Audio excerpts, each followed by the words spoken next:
शरीफ खानदान के बारे में बुजुर्ग कहा करते थे कि जब ये लोग मुश्किल में होते हैं तो पांव पकड़ लेते हैं और जब ये लोग ताकत में होते हैं तो गरेबान पकड़ लेते हैं। और जैसे नवाज शरीफ अब प्रो लाडला बनकर पाकिस्तान आया और पाकिस्तान के सारे निजाम को उसके आगे लिटा दिया गया, यानी कि उसको वहां पर लंदन में बड़ा प्रोटोकॉल देकर उसको पाकिस्तान लाया गया। पाकिस्तान के अंदर उसके लिए रेड कारपेट बिछाया गया, फिर उसको जहाज के ऊपर ही जो उसकी थंब वेरिफिकेशन थी वो करवाई गई। जहाज के अंदर यानी कि जहाज से सीढ़ियां उतर रहा था तो उसको अदालतों से जो जमानते हैं उनके कागजात उसको पहुंचा दिए गए और सब कुछ कर लिया गया। ये सब कुछ करने के बावजूद जो पाकिस्तान का निजाम था उसको आगे लिटाने के बावजूद जो आज नवाज शरीफ है वो कहीं नजर नहीं आ रहा। आज उसकी जो सियासत है वो दफन होती नजर आ रही है। जितने तनकीद करने वाले सहाफी थे उन सबको भी ऑफ एयर कर दिया गया और जो मीडिया था उसको भी नवाज शरीफ के गोडों के अंदर बिठा दिया गया, घुटनों के अंदर बिठा दिया गया, कदमों में बिठा दिया गया। जो नैब था, जो FIA था, जो दूसरे इलेक्शन कमीशन था, उनको भी सारा नून लीग का और मियां खानदान का जो मुलाजिम है, सरकारी जो जाती मुलाजिम है वो बना दिया गया।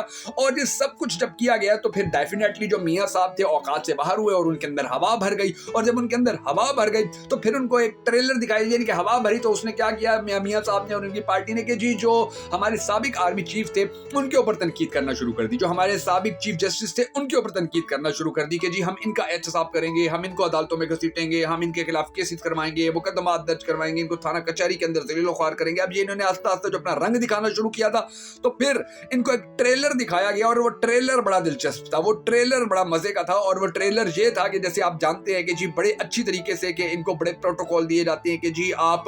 ये काम कर लो, आप वो काम कर लो, तो इनको ट्रेलर इस तरीके से दिखाया गया कि इनका जो एक जलसा था मरियम बीबी का वो फ्लॉप हो गया। अब उसके हवाले से जो डिटेल सामने आई वो भी बड़ी दिलचस्प थी। और नवाज शरीफ के अब पाकिस्तान का अगला वजीर आजम बनने का जो ख्वाब है वो कितनी बुरी तरह टूट चुका है, कितनी बुरी तरह वो रिजेक्ट हो चुका है, कितनी बुरी तरह नाकाम हो चुका है। आज के इस वीडियो के अंदर हम आपको ये बताने जा रहे हैं और बहुत बड़ी बड़ी डेवलपमेंट सामने आई है पाकिस्तान की सियासत के अंदर, हम उनसे भी आपको आगाह करने जा रहे हैं। मगर उससे पहले हम सबको अल्लाह तबारक व तआला के हुजूर गिड़गिड़ा कर ये दुआ करनी है कि हमारे पाक परवरदिगार हमारे मुल्क के हालात के ऊपर रहम फरमा, हमारे मुल्क के हालात को बेहतर कर, पाकिस्तान का अगला वजीर आजम उस शख्स को बना के जिससे ये पाकिस्तानी कौम बड़ी टूट कर मोहब्बत करती है और वो भी पाकिस्तानी कौम से बड़ी टूट कर मोहब्बत करता है। अगर आप भी हम सबके साथ मिलकर इस दुआ के अंदर शामिल होना चाहें तो कमेंट सेक्शन के अंदर आमीन जरूर लिख दीजिएगा और कमेंट सेक्शन के अंदर आपने ये भी जरूर बता देना कि आप आने वाले वक्त के अंदर पाकिस्तान का अगला वजीर आजम किसको देखना चाहते हैं। मैं हूं शकील हैदर और आप देख रहे हैं आपका मोस्ट फेवरेट चैनल बगा फैक्ट्स। नाजरीन ग्रामी, इस कहानी कुछ इस तरह से है कि जो मालिक साहब हैं जो बड़े जबरदस्त किस्म के प्रोग्राम करते हैं, उन्होंने अपने एक प्रोग्राम के अंदर कहा था कि जी इमरान खान का जो रास्ता है वो रोकने के चक्कर के अंदर इन लोगों ने जो पंजाब के अंदर नून लीग मजबूत हुआ करती थी उसको इंतहाई कमजोर कर दिया है। और मियां ने ये सोचा हुआ था कि जी अब जिस तरह से इमरान खान का रास्ता रोका गया, जिस तरह से PDM को सपोर्ट किया गया था, जिस तरह से अब इदारे नवाज शरीफ के लिए काम कर रहे हैं, तो नवाज शरीफ ने ये सोचा कि जी मेरे अलावा तो कोई और ऑप्शन ही नहीं है। और यही वजह है कि मियां साहब हर इदारे को बदनाम करने की कोशिशें करना शुरू हो गए, उन्होंने हर इदारे के खिलाफ बातें करना शुरू कर दी। और फिर जो मसला है वो ये है कि मियां साहब को अब इस्तेकाम पाकिस्तान पार्टी ने जो सीट एडजस्टमेंट के हवाले से मुज़ाकरात थे वहां से बिल्कुल फारिग कर दिया, ना कर दिया। यानी कि इस्तेकाम पाकिस्तान पार्टी जो है वो क्योंकि सीटें मांगते थे और मियां साहब सीटें दे नहीं रहे थे, तो अब इनके साथ जो गेम है वो जैसे ही खराब हुई तो फिर इनको ट्रेलर दिखाया गया। और वो ट्रेलर इस तरह से था कि समा ने मरियम बीबी का जो जलालपुर जट्टा के अंदर जलसा था उसको मुकम्मल तौर पर नाकाम साबित कर दिया। यानी कि आप समा का जाकर देखें ना कि उन्होंने लिखा हुआ था वाज़ेह तौर पर मरियम बीबी का जलसा नाकाम,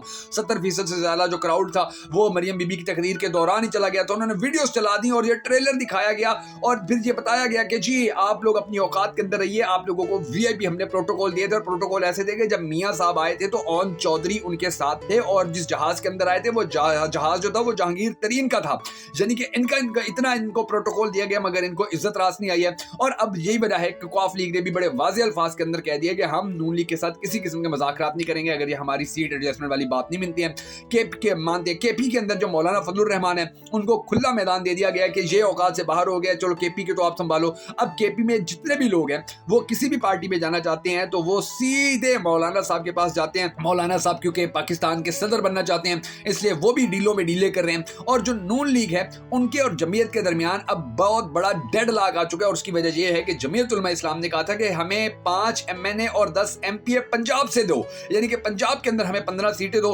अब अगर नून लीग इनको यानी कि अगर इस्तेकाम पाकिस्तान को भी नून लीग जो है वो क्योंकि वो 40 सीटें मांग रहे हैं, 10 MNA की मांग रहे हैं, 40 MPA की मांग रहे हैं, अगर वो भी दे देते हैं, अगर कौफ लीग को भी दे देते हैं, अगर ये इसी तरह जमीयत उलमा इस्लाम को भी दे देते हैं तो ये तो खाली हाथ बैठ जाएंगे और फिर जो चाबी वाले खिलौने होते हैं उनको ये बात समझनी चाहिए कि इनको अगर प्रोटोकॉल दिया जा रहा है तो फिर इनको इनसे बातें भी मनवाई जाएंगे। जैसे जरदारी ने हामिद मीर के प्रोग्राम के अंदर कहा दिया, उसको बड़ा इंटेलेक्चुअल बंदा है, बड़ा इंटेलिजेंट है, उसको पता था नवाज शरीफ के एस्टैब्लिशमेंट के साथ हालात खराब हो रहे हैं, तो उसने हामिद मीर के प्रोग्राम के अंदर खुद को पेश किया और कहा कि जी मैं जो आपका खादिम हूं, मैं जो आपका नौकर हूं, ये जितनी भी बातें हो रही है ये सारी गलत हो रही है, मेरा बेटा जो बातें कर रहा है वो सारी गलत कर रहा है। और फिर उसने ये भी यानी कि उसने वाज़ेह तौर पर अपने आप को पेश किया कि जब आप लोगों ने नवाज शरीफ को लाना है, और नवाज शरीफ जो वो कौन सा अपने वोटों से आ रहा है, वो कौन सा अवामी सपोर्ट से आ रहा है, तो उसकी जगह आप मुझे ले आइए, मैं नवाज शरीफ की जो गर्दन के अंदर सरिया आया हुआ है वो सरिया भी मैं उसका निकलवा लूंगा, मामलात मैं सारे ठीक कर लूंगा। केपी के अंदर भी मैं अपना जो है प्रोटोकॉल वो, क्योंकि आप देखिए आप केपी के अंदर भी जो आसिफ अली जरदारी है इसको प्रोटोकॉल दिए जा रहे हैं। सरफराज भुट्टी जो है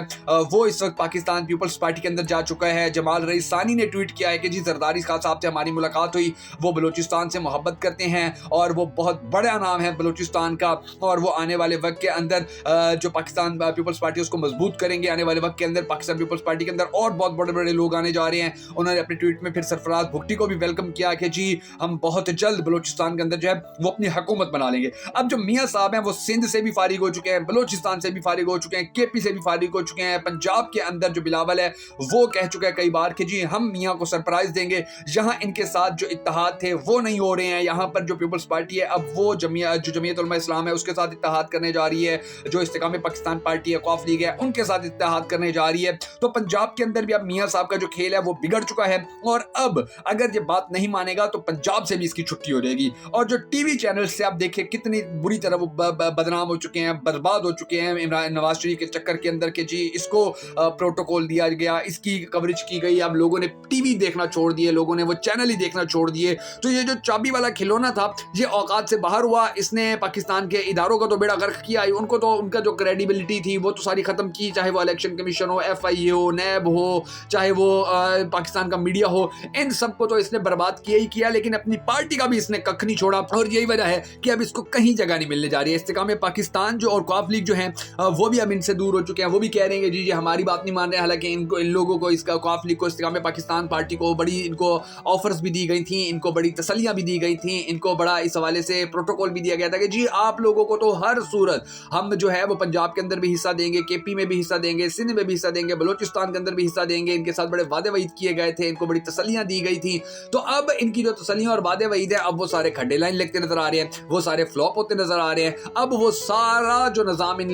नवाज शरीफ को प्रोटोकॉल देने के लिए, प्रो लाडला बनाने के लिए सारा निजाम जो चलाया गया था वो तितर बितर होता नजर आ रहा है। तो अब इनके हाथों के तोते उड़ चुके हैं। अब जो तकरीबन 2 करोड़ से ज्यादा जो नया वोटर आया है, जो नया वोटर जो रजिस्टर्ड हुआ है, उसने भी नवाज शरीफ के हाथों के तोते उड़ाए हुए हैं। और उसको समझ में नहीं आ रही कि जो हम धांधली से 50,000 25,000 वोट डलवा लिया करते थे, अब तो वो वोट भी नहीं डल सकेगा। तो इनकी जो छुट्टी है वो यकीनी हो चुकी है, और नून लीग का जो अब काम है वो खराब हो चुका है। आप यकीन जानिए कि इनके हाथ के अंदर अब कोई चीज नहीं रही है। इन लोगों ने बहुत गलत और बहुत बड़े पैमाने पर फैसले लिए थे, इन लोगों ने बड़ी बड़ी गलत पॉलिसियां बनाई, उन पॉलिसियों का रिजल्ट अब इनको इस सूरत के अंदर सामने देखने को मिल रहा है कि अब जो लोग हैं वो तो इनसे मुतनफिर हैं। अब जो मीडिया हाउसेज हैं वो भी आस्ता आस्ता इनको छोड़ते चले जा रहे हैं, क्योंकि अब उनको भी पता चलने लग गया कि जी अब हमारी जो रेटिंग है वो भी जीरो हो चुकी है। जो नैब है अब उसने जितनी बदनामी उठानी थी अब वो भी ये सोच रहे हैं कि इससे ज्यादा बदनामी हम क्यों उठाएं। जो FIA है अब उसके अंदर से जिस तरह से इनके केसेस माफ करवाए गए थे तो वो अलहदा से बदनामी अपने सर लेकर बैठे हुए हैं। पाकिस्तान का जो मीडिया है वो अलहदा से चीख रहा है कि जी हमने तो इनके साथ खड़े होकर अपने आप को बदनाम करवा लिया, हमारी रेटिंग जीरो होकर रह गई है। और जो दूसरे पुलिस है, पुलिस के हवाले से भी अब पुलिस जो है वो भी बेचारी बदनाम हो रही है कि जी इनको प्रोटोकॉल दे रही है, और इन लोगों के जो आगे से रवैये होते हैं पुलिस के साथ वो भी हर किसी को मालूम है। तो ये लोग ना खुद किसी काम के थे और ना इन्होंने पाकिस्तान के किसी इदारे को किसी काम का रहने दिया। और अब पाकिस्तानी अवाम जो है वो अनफॉर्चुनेटली इनके लिए बदकिस्मती है। वैसे तो ये अच्छी बात है, लेकिन इनके लिए बदकिस्मती है कि वो अब बड़ी समझदार हो गई है। अब उनको पता चलना शुरू हो गया कि जी गेम किस तरह से होती है और ये लोग किस तरह से सियासत के अंदर अपने आप को जितवाते थे। तो अब वो भी इनका साथ छोड़ चुके हैं, और अब इनको समझ में नहीं आ रही कि हम कहाँ जाएं, हम किससे मदद मांगे, हम किस तरीके से जो अपनी पॉलिटिकल एक्टिविटीज हैं उनको लेकर आगे आए। अब ये देखें नवाज शरीफ को खुली आजादी है, खुली छूट है, आसिफ अली जरदारी को भी आजादी है, वो भी तुरबत जाकर जलसे कर रहे हैं, केपी जाकर जलसे कर रहे हैं, बलूचिस्तान में, सिंध में, हर जगह जाकर जलसे कर रहे हैं, मुलाकातें कर रहे हैं, उसको VIP प्रोटोकॉल दिए जा रहे हैं। लेकिन नवाज शरीफ क्यों नहीं निकल रहा?